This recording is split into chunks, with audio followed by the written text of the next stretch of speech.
Hello students, তোমাদের এই ছোট্ট চ্যানেল কম্পোস্টারে তোমাদের স্বাগত জানাই। আশা করছি তোমরা সকলেই ভালো আছো এবং তোমাদের প্রিপারেশন ঠিকঠাক চলছে। তোমাদের আজকে অন্তিম প্রস্তুতি পর্বের ফিজিক্যাল সায়েন্সের পার্ট নাম্বার 3 কোশ্চেন চলে এসেছে। এখানে আমরা টোটাল 30টি প্রশ্ন দেখব, ঠিক আছে? টোটাল 30টি প্রশ্ন দেখব। খুব ইম্পর্টেন্ট আছে প্রশ্নগুলো। সম্পূর্ণ ক্লাসটি তোমরা দেখবে, একদম স্কিপ করে দেখবে না। কী কী এক্সপ্লেনেশন দিচ্ছি প্রতিটি প্রশ্নের, সে সমস্ত কিছু কিন্তু তোমরা শুনবে, ঠিক আছে?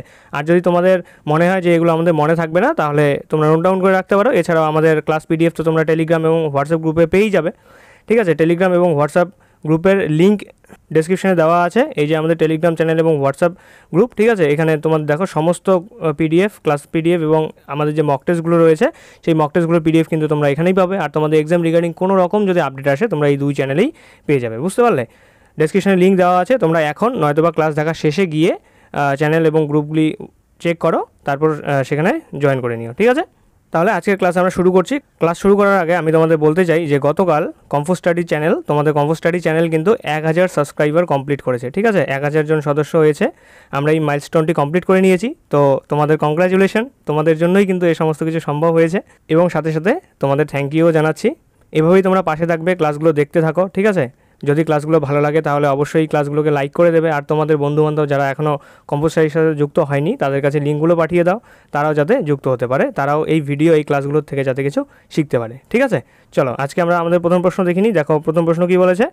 প্রথম প্রশ্ন বলেছে 6 গ্রাম কার্বনের সাথে অক্সিজেনের বিক্রিয়ায় 22 গ্রাম CO2 উৎপন্ন হলো, তাহলে প্রয়োজনীয় অক্সিজেনের পরিমাণ কত? কার্বনের দহনে, ঠিক আছে? অক্সিজেন যেহেতু আছে, অক্সিজেনের বিক্রিয়া, আর অক্সিজেনের সাথে বিক্রিয়া হওয়া মানে কি? দহন। কার্বনের সাথে অক্সিজেনের বিক্রিয়া বা কার্বনের দহনে কি হচ্ছে? 22 গ্রাম CO2 উৎপন্ন হচ্ছে, তাহলে আমাদের অক্সিজেনের পরিমাণ কত? এখানে দেখো C+O2, এখান থেকে তৈরি হচ্ছে CO2। 6 গ্রাম কার্বনের সাথে অক্সিজেনের বিক্রিয়ায় তৈরি হচ্ছে 22 গ্রাম CO2। এখানে কিন্তু আমাদের মোল দিয়ে অঙ্কটা করতে হবে, ইম্পর্টেন্ট কোশ্চেন। দেখো কীভাবে করবো দেখে নাও। এখানে আমাদের অক্সিজেন চেয়েছে, অক্সিজেনের মোল সংখ্যা আর কার্বন ডাই অক্সাইড যেটা দেওয়া আছে এদের মোল সংখ্যা আমাদের সেম করে দিতে হবে। এবার আমাদের কোশ্চেনে চেয়েছে দেখো প্রয়োজনীয় অক্সিজেনের পরিমাণ, মানে আমাদের অক্সিজেনের গিভেন ওয়েটটা বের করতে হবে। এবার আমরা মোলের সূত্র জানি যে given weight by molar weight. অক্সিজেনের মোলার ওয়েট কত? 32, ঠিক আছে? O2 একটা অক্সিজেনের জন্য 16, দুটোর জন্য 32, তাহলে এটা মোল হয়ে গেল। ইকুয়ালস টু কার্বন ডাই অক্সাইডের মোল আমাদের ইকুয়াল করে দিতে হবে। দেখো 22/44, ঠিক আছে? 22 গ্রাম দেওয়া আছে আমাদের গিভেন ওয়েট, আর CO2 আণবিক ভর হলো 44। এবারে দেখো 44কে যদি আমরা 22 দিয়ে কাটি এখানে 2 আসবে। এবারে 2 দিয়ে যদি আমরা 32কে কাটি এখানে আসবে 16, তাহলে আমাদের গিভেন ওয়েট বেরোচ্ছে ইকুয়ালস টু 16 গ্রাম। বুঝতে পারলে কীভাবে করলাম? শুধু আমরা অক্সিজেনের এবং কার্বন ডাই অক্সাইডের মোল সংখ্যা সেম করে দিলাম। এই ধরনের প্রশ্ন যদি আসে, খুব ইজি কোশ্চেন, তোমরা মোল সংখ্যা সমান করে এটা আনসার বের করতে পারবে। এছাড়াও তোমরা কিন্তু এভাবেও করতে পারো যে এখানে 1 মোল অক্সিজেনের সাথে বিক্রিয়া করলে 44 গ্রাম CO2 উৎপন্ন হয়, ঠিক আছে? 44 গ্রাম CO2 উৎপন্ন হয়, CO2 উৎপন্ন হয় 1 মোল অক্সিজেনের সাথে বিক্রিয়া করলে, তাহলে 22 গ্রাম CO2 উৎপন্ন হবে কত? হাফ মোল। আর হাফ মোল O2 মানেই কত? 32/2 = 16 গ্রাম। তাহলে আমাদের এখানে রাইট আনসার হয়ে যাবে অপশন নাম্বার সি, 16 গ্রাম। বুঝতে পারলাম? আমি তোমাদের দুটো নিয়মে কিন্তু করিয়ে দিলাম, একটা মোল সংখ্যা সেম করে আর একটা কথায়। চলো নেক্সট 2 নম্বর প্রশ্ন দেখা বলেছে কোন সময়ে অ্যারোসলের বেশি উৎপন্ন হয়? অ্যারোসল কালকে তোমাদের আমি বলে দিয়েছিলাম যে বাতাসের মধ্যে যদি জলীয় কণা এবং যদি কঠিন কণা ভেসে বেড়ায় তাহলে সেই মিশ্রণকে আমরা কি বলে থাকি? অ্যারোসল বলে থাকি। অ্যারোসল, এই অ্যারোসল কোন সময়ে বেশি পরিমাণে পাওয়া যায়? অপশন আছে শীতকাল, বর্ষাকাল, গ্রীষ্মকাল নাকি শরৎকাল। সঠিক উত্তর হয়ে যাবে এখানে অপশন নাম্বার সি, শীতকালে, ঠিক আছে? নেক্সট 3 নম্বর প্রশ্ন বলেছে প্রতি অণু তুতেতে জলের পরিমাণ কত? তুতে, ঠিক আছে? তুতের কথা বলেছে। এই তুতে অথবা ব্লু ভিট্রিয়ল, তুতের মধ্যে জলের পরিমাণ কত? অপশন দেওয়া আছে 4, 5, 6 নাকি 7। এখানে আমাদের রাইট আনসার হয়ে যাবে অপশন নাম্বার বি, 5 অণু জল থাকবে, ঠিক আছে? তুতের যে ফর্মুলা সেটা হলো CuSO4 copper sulphate dot 5H2O। এটাকে আমরা ব্লু ভিট্রিয়লও বলতে পারি। এটা কিন্তু কোশ্চেন তোমাদের আগে করানো হয়েছিল ব্লু ভিট্রিয়ল দিয়ে। চলো নেক্সট 4 নম্বর প্রশ্ন বলেছে গৃহবর্তনীর লাইফ তারে যে বিভব থাকে তার মান হলো। এই যে আমাদের বাড়ির যে সার্কিট রয়েছে, বাড়ির বর্তনী, সেই বর্তনীতে কত বিভব থাকে? অপশন দেওয়া আছে 200 ভোল্ট, 220 ভোল্ট, 240 ভোল্ট নাকি 440 ভোল্ট। এখানে আমাদের রাইট আনসার হয়ে যাবে অপশন নাম্বার বি, 220 ভোল্ট, ঠিক আছে? ইন্ডিয়াতে 220 ভোল্টই কিন্তু গৃহবর্তনের লাইফ তারে পাওয়া যায়। চলো নেক্সট 5 নম্বর প্রশ্ন বলেছে সম্পৃক্ত দ্রবণকে উত্তপ্ত করলে কী হবে? একটি সম্পৃক্ত দ্রবণ আছে, ঠিক আছে? একটি কন্টেনারে সম্পৃক্ত দ্রবণ আছে। এই সম্পৃক্ত দ্রবণকে আমরা উত্তপ্ত করে দিলাম, তাহলে এই দ্রবণটি কিসে পরিণত হবে? অপশন দেওয়া আছে দ্রবণটি অতিপৃক্ত হয়ে যাবে, দ্রবণটি অসম্পৃক্ত হয়ে যাবে, দ্রবণটি সম্পৃক্তই থাকবে, নাকি কোনোটিই নয়। এখানে রাইট আনসার হয়ে যাবে আমাদের অপশন নাম্বার বি, দ্রবণটি কী হয়ে যাবে? অসম্পৃক্ত হয়ে যাবে। একটি সম্পৃক্ত দ্রবণকে যদি আমরা উষ্ণতা দিই তাহলে সেটা কী হয়ে যাবে? অসম্পৃক্ত দ্রবণে পরিণত হবে। আর একটি অসম্পৃক্ত দ্রবণ থেকে যদি আমরা উষ্ণতা ছিনিয়ে নিই তাহলে সেটা সম্পৃক্ত দ্রবণে পরিণত হবে। ঠিক আছে, নেক্সট 6 নম্বর প্রশ্ন বলেছে কালো রং তৈরি করা হয় কোন ধরনের পেট্রোলিয়াম থেকে? অপশন আছে প্যারাফিন, কোক, অ্যাসফল্ট নাকি লুব্রিলেটিং। এখানে আমাদের রাইট আনসার হয়ে যাচ্ছে অপশন নাম্বার সি, অ্যাসফল্ট। ঠিক আছে, অ্যাসফল্ট থেকে আমরা কালো রং তৈরি করতে পারি। অ্যাসফল্ট হলো এক ধরনের পেট্রোলিয়াম যাকে আমরা বিটুমেনও বলতে পারি। ঠিক আছে, বিটুমেন নামেও পরিচিত এই অ্যাসফল্ট। ঠিক আছে, চলো নেক্সট 7 নম্বর প্রশ্ন বলেছে জলের আণবিক গুরুত্ব হলো, জলের আণবিক গুরুত্ব কত বা আণবিক ভর কত? অপশন দেওয়া আছে 2, 18, 16 নাকি 12। দেখো জলের সংকেত কি? H2O। এখানে হাইড্রোজেন কটি আছে? 2টি, একটির জন্য 1, তাহলে 2টির জন্য 2, প্লাস অক্সিজেনের জন্য কত? 16, তাহলে এখানে 2 যোগ 16 সমান সমান কত হচ্ছে? 18। তাহলে জলের আণবিক গুরুত্ব বা আণবিক ভর কত? রাইট আনসার হয়েছে আমাদের অপশন নাম্বার বি, 18। তোমাদের PYQ এসেছিল H2SO4, এটার আণবিক ভর কত? এটার আণবিক ভর হলো 98। ঠিক আছে, নেক্সট 8 নম্বর প্রশ্ন বলেছে ক্লোরিন জলে মিশ্রিত জৈব যৌগের সাথে বিক্রিয়া করে ক্ষতিকারক পদার্থ উৎপন্ন করে। ক্লোরিন জৈব যৌগের সাথে বিক্রিয়া করে কী ধরনের ক্ষতিকারক পদার্থ উৎপন্ন করতে পারে? অপশন আছে THM, HAA, 2,4-D অ্যান্ড এটা হবে, হ্যাঁ 3 নয়, এটা অ্যান্ড THM, তারপর DDT অ্যান্ড BHC, তারপর BHC অ্যান্ড HAA। এখানে আমাদের রাইট আনসার হয়ে যাচ্ছে অপশন নাম্বার সি, DDT এবং BHC। ঠিক আছে, ক্লোরিন জলে মিশ্রিত জৈব যৌগের সাথে মিশ্রিত হয়ে কিছু যৌগ তৈরি করবে, যার মধ্যে DDT হলো একটি যৌগ এবং BHC একটি যৌগ। DDT ফুল ফর্ম হলো কি? ডাইক্লোরো ডাইফিনাইল ট্রাইক্লোরোইথেন, আর BHC হলো বেনজিন হেক্সাক্লোরাইড বা লিন্ডেন। ঠিক আছে, বেনজিন হেক্সাক্লোরাইডকে আমরা লিন্ডেন নামেও চিনে থাকি, লিন্ডেন। এটার দেখো স্ট্রাকচারটা এরকম হয়। ঠিক আছে, এই যে এখানে Cl Cl Cl Cl Cl Cl, তাহলে এখানে C6H6Cl6, এটা হলো ফর্মুলা আর এটা হলো তার স্ট্রাকচার, কার? BHC অথবা লিন্ডেনের। ঠিক আছে, নেক্সট 9 নম্বর প্রশ্ন বলেছে কোন রশ্মির সাহায্যে জল পরিশোধন করা হয়? দূষিত জলকে পরিশোধন করতে আমরা কোন রশ্মি ব্যবহার করে থাকি? অপশন আছে এক্স রশ্মি, ইউভি রশ্মি, গামা রশ্মি নাকি ডেল্টা রশ্মি। এখানে আমাদের রাইট আনসার হয়ে যাবে অপশন নাম্বার বি, ইউভি রশ্মি। ঠিক আছে, ইউভি রশ্মি কী করে? জলের মধ্যে যে ধরনের ব্যাকটেরিয়া জীবাণু থাকে তাদেরকে কিন্তু ধ্বংস করে দিতে পারে। ঠিক আছে, ইউভি রশ্মির মধ্যে এই ক্ষমতা রয়েছে, তাই আমরা জলের পরিশোধনে ইউভি রশ্মি ব্যবহার করে থাকি। নেক্সট 10 নম্বর প্রশ্ন বলেছে THM এর পুরো নাম কি? অপশন আছে ট্রাইহ্যালোমিথেন, ট্রাইহাইড্রোম্যাগনেসিয়াম, এ এবং বি উভয়ই নাকি কোনোটি নয়। এখানে আমাদের রাইট আনসার হয়ে যাবে অপশন নাম্বার এ, ট্রাইহ্যালোমিথেনকেই আমরা সংক্ষেপে THM বলে থাকি। THM, T for try, H for hello, M for methane, মনে থাকবে। ঠিক আছে, চলো নেক্সট 11 নম্বর প্রশ্ন বলছে সেক দেওয়ার জন্য জল ব্যবহার করা হয় কারণ? সেক দেওয়ার জন্য অথবা রান্না করার জন্য আমরা কেন জল ব্যবহার করে থাকি? অপশন দেওয়া আছে জলের হিমাঙ্ক 0 ডিগ্রি সেন্টিগ্রেড, আপেক্ষিক তাপ কম, স্ফুটনাঙ্ক 100 ডিগ্রি সেন্টিগ্রেড নাকি আপেক্ষিক তাপ অনেক বেশি। এখানে রাইট আনসার হয়ে যাবে আমাদের অপশন নাম্বার ডি, আপেক্ষিক তাপ জলের কিন্তু অনেক বেশি হয়, তাই জন্যই সেক দেওয়া অথবা রান্নার কাজে জল ব্যবহার করা হয়। এবারে এই আপেক্ষিক তাপ কি? আপেক্ষিক তাপ হলো 1 গ্রাম কোনো পদার্থের উষ্ণতা 1 ডিগ্রি সেন্টিগ্রেড বাড়াতে আমাদের যে পরিমাণ তাপ দিতে হয় সেটাকেই আমরা কি বলে থাকি? আপেক্ষিক তাপ। এই জলের আপেক্ষিক তাপ অনেক বেশি হয়। জলকে যদি আমরা গরম করে দিই তাহলে সেই জলের সেই উষ্ণতাটা বর্জন করে ঠান্ডা হতে কিন্তু অনেক সময় লাগে, তাই রান্নার কাজে অথবা সেক দেওয়ার জন্যই আমরা জলকে ব্যবহার করে থাকি। তাহলে রাইট আনসার কী হয়ে যাচ্ছে?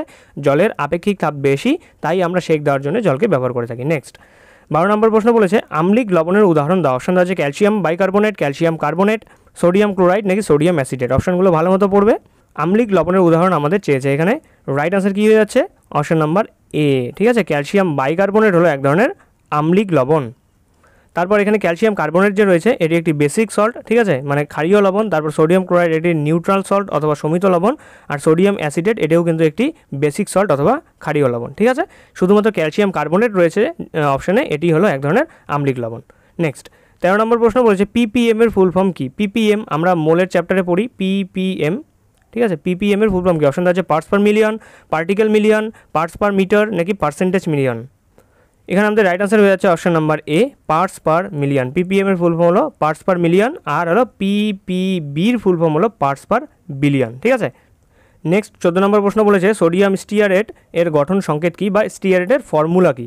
Sodium stearate. অপশান দেওয়া আছে C15H31 COOH, C17H33 COOH, C17H35 CONA নাকি C17H35 COOH। সোডিয়াম স্টিয়ারেটের সংকেত হলো C17H35 COONA, ঠিক আছে, সি নাম্বার হয়ে যাবে আমাদের রাইট আনসার, C17H35 COONA, এটা হলো সোডিয়াম স্টিয়ারেটের সংকেত। এটি এক ধরনের ফ্যাটি অ্যাসিড, ঠিক আছে, এটি এক ধরনের ফ্যাটি অ্যাসিড, আর এটি পাওয়া যাবে কোথায়? সোপের মধ্যে, মানে সাবানের মধ্যে কিন্তু পাওয়া যায় সোডিয়াম স্টিয়ারেট, ঠিক আছে। নেক্সট 15 নম্বর প্রশ্ন বলেছে গ্যাসোলিন ব্যবহৃত হয়। অপশন আছে কার্বন তড়িৎদ্বার হিসেবে, মোটর গাড়ির জ্বালানি হিসেবে, মোম দেওয়ার জন্য নাকি কালো রং হিসেবে। গ্যাসোলিন ব্যবহার করে থাকি আমরা মোটর গাড়ির জ্বালানি হিসেবে, ঠিক আছে, পেট্রোলিয়াম থেকে কিন্তু গ্যাসোলিন প্রস্তুত করা হয়। চলো নেক্সট 16 নম্বর প্রশ্ন বলেছে CaCO3 ভেঙে গিয়ে তৈরি হয়েছে CaO, ক্যালসিয়াম অক্সাইড এবং CO2 কার্বন ডাইঅক্সাইড। এর বিক্রিয়াতে 1 মোল CaCO3 থেকে কত ভরের CO2 নির্গত হবে? CaCO3 দেওয়া আছে, ক্যালসিয়াম কার্বনেট, এখান থেকে তৈরি হচ্ছে CaO, যেটাকে আমরা কুইক লাইম বলে থাকি, প্লাস CO2। এবারে বলেছে যে 1 মোল CaCO3 থেকে কত পরিমাণ CO2 উৎপন্ন হবে। খুব ইজি কোশ্চেন, মোল সেম করে দাও। দেখো এখানে ব্যালেন্স আছে তো, ক্যালসিয়াম একটা আছে, ক্যালসিয়াম একটা আছে, কার্বন একটা আছে, কার্বন এখানে একটা আছে, এখানে অক্সিজেন 3টি আছে, এখানে দেখো অক্সিজেন 2, এখানে অক্সিজেন 1 আর এখানে 2, টোটাল 3টি, তাহলে ব্যালেন্সড ইকুয়েশন এটা একটা। তাহলে এবারে মোল সংখ্যা সেম করে দাও। 1 মোল ক্যালসিয়াম কার্বনেট থেকে কী তৈরি হচ্ছে? 1 মোল CO2 তৈরি হচ্ছে। তাহলে 1 মোল CO2 মানে কি? 1 মোল CO2 মানে কি? 44 গ্রাম CO2, 44 গ্রাম CO2। এবারে অপশান দেখো কোথায় 44 আছে, অপশান নাম্বার সিতে 44 দেওয়া আছে। তাহলে 1 মোল ক্যালসিয়াম কার্বনেট থেকে 1 মোল CO2 পাবো, আর 1 মোল CO2-র ভর কিন্তু 44 গ্রাম, ঠিক আছে। 44 গ্রাম কেন? কার্বনের জন্য হয় 12 প্লাস 2টি অক্সিজেন দেওয়া আছে, তার জন্য 32, এটা যোগ করে আসবে আমাদের 44, ঠিক আছে। নেক্সট 17 নম্বর প্রশ্ন, এটাও খুব ইম্পর্ট্যান্ট, ঠিক আছে। এখানে শুধুমাত্র একটি জায়গা যদি তোমরা বুঝতে পারো তাহলে এটা সঠিক আনসার করতে পারবে, নাহলে হয়তো অনেকেই তোমরা ভুল করবে। বলেছে যে 1 গ্রাম অণু অক্সিজেনের আয়তন কত হবে। এটা তোমরা দেখে অনেকেই হয়তো অঙ্ক করবে, কিন্তু আমি তোমাদের বলে দিই যে এখানে অঙ্ক করার কোনো প্রয়োজন নেই, শুধুমাত্র একটি জিনিস মাথায় রাখতে হবে। সেটি কি? সেটি হলো এখানে দেখো লেখা আছে 1 গ্রাম অণু। যখনই গ্রাম অণুর লেখাটা থাকবে, সেই গ্রাম অণুর বদলে আমরা এখানে কি লিখতে পারি? মোল লিখতে পারি, ঠিক আছে। গ্রাম অণুর বদলে আমরা মোল লিখতে পারি। এবারে কোশ্চেনটি পড়ো, 1 মোল অক্সিজেন গ্যাসের আয়তন কত? সকলেই জানো কী হবে? অপশান দেওয়া আছে 22.4 লিটার, 44.8 লিটার, 11.2 লিটার নাকি 22.7 লিটার। সকলেই জানো যে 1 মোল গ্যাসের আয়তন বা 1 মোল কোনো নির্দিষ্ট গ্যাসের আয়তন কত হয়? 22.4 লিটার। এ হয়ে যাবে আমাদের এখানে রাইট আনসার, ঠিক আছে। তাহলে ছোট্ট এখানে তোমাদের একটি পয়েন্ট ছিল, যেটা বুঝলেই কিন্তু এটা সঠিক আনসার তোমরা খুব সহজেই বের করতে পারতে। কতজন এইভাবে ঠিক করেছো তোমরা কমেন্টে অবশ্যই জানাবে, আর যারা আজকে প্রথম জানলে তারাও কিন্তু কমেন্টে জানাবে যে হ্যাঁ আজকেই আমরা প্রথম জানলাম, ঠিক আছে। চলো নেক্সট 18 নম্বর প্রশ্ন বলেছে 1 মোল H2SO4 এ পরমাণুর সংখ্যা কত? পরমাণু অ্যাটমের সংখ্যা কত বলেছে 1 মোল H2SO4 এ? অপশন আছে 5 × 0 পয়েন্ট হবে না, এখানে 6 পয়েন্ট হবে, হ্যাঁ 6.022 × 10⁻23। তারপর দেওয়া আছে 7 × 6.022 × 10⁻23, তারপর 3 × 6.022 × 10⁻23 নাকি 6 × 6.022 × 10⁻23। মাথায় সবগুলোই 10⁻23 হবে।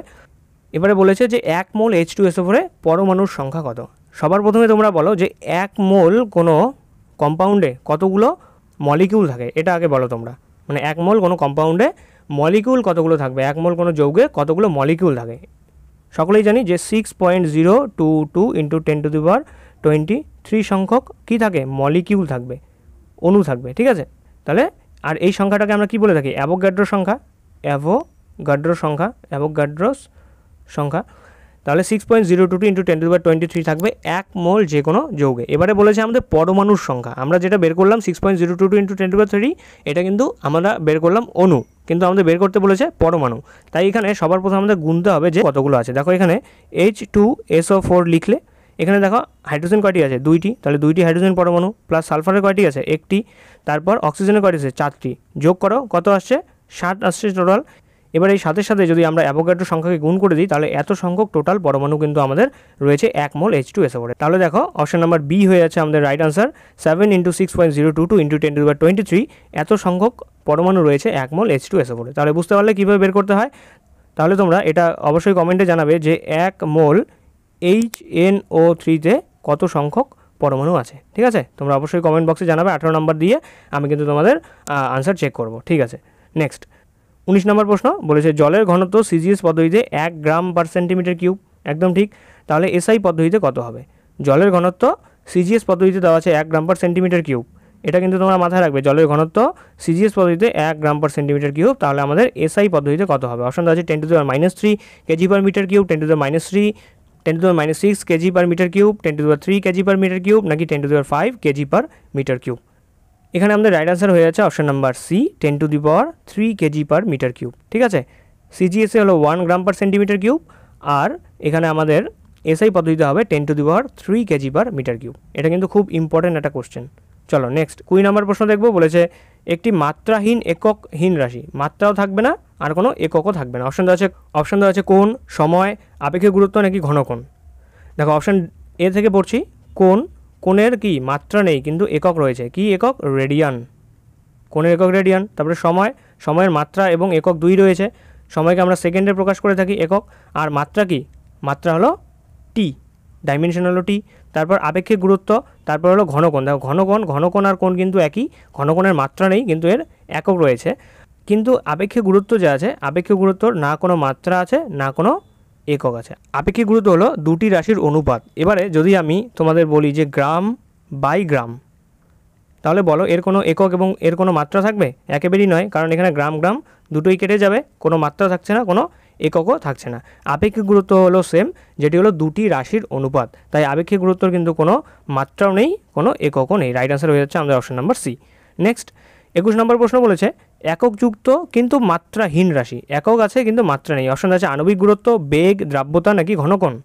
এখানে আমাদের রাইট আনসার হয়ে যাবে অপশন নাম্বার ডি। আমি তোমাদের আগের কোশ্চেনেই বলে দিলাম যে ঘনকোণের একক রয়েছে কিন্তু মাত্রা নেই। ঠিক আছে, দ্রাব্যতার একক রয়েছে, মাত্রাও রয়েছে, বেগের একক রয়েছে, মাত্রাও রয়েছে। ঠিক আছে, নেক্সট 22 নম্বর প্রশ্ন বলেছে বস্তুর ভার যে যন্ত্রের সাহায্যে মাপা হয়, ভার বা ওজন কোন যন্ত্রের সাহায্যে মাপা হবে বা ওয়েট। অপশন দেওয়া আছে সাধারণ তুলা, মাপনি চোং, স্প্রিং তুলা, নাকি ল্যাক্টোমিটার। এখানে রাইট আনসার হয়ে যাবে আমাদের অপশন নাম্বার সি, স্প্রিং তুলা। ঠিক আছে, স্প্রিং তুলার সাহায্যে আমরা বস্তুর ভার বা ওজন মেপে থাকি। চলো নেক্সট 23 নম্বর প্রশ্ন বলেছে চাপের সিজিএস একক কী। অপশন আছে dyne per centimetre square, pound per foot, নাকি নিউটন পার মিটার স্কোয়ার, নাকি পাস্কাল। চাপের সিজিএস একক কী? চাপ, প্রেশার ইকুয়ালস টু কী জানি, ফোর্স আপন এরিয়া। এবারে ফোর্সের তোমরা সিজিএস একক বলো কি? ফোর্সের সিজিএস একক হলো নিউটন নয়, ডাইন। ঠিক আছে, ডাইন। তারপর এরিয়ার সিজিএস একক কী?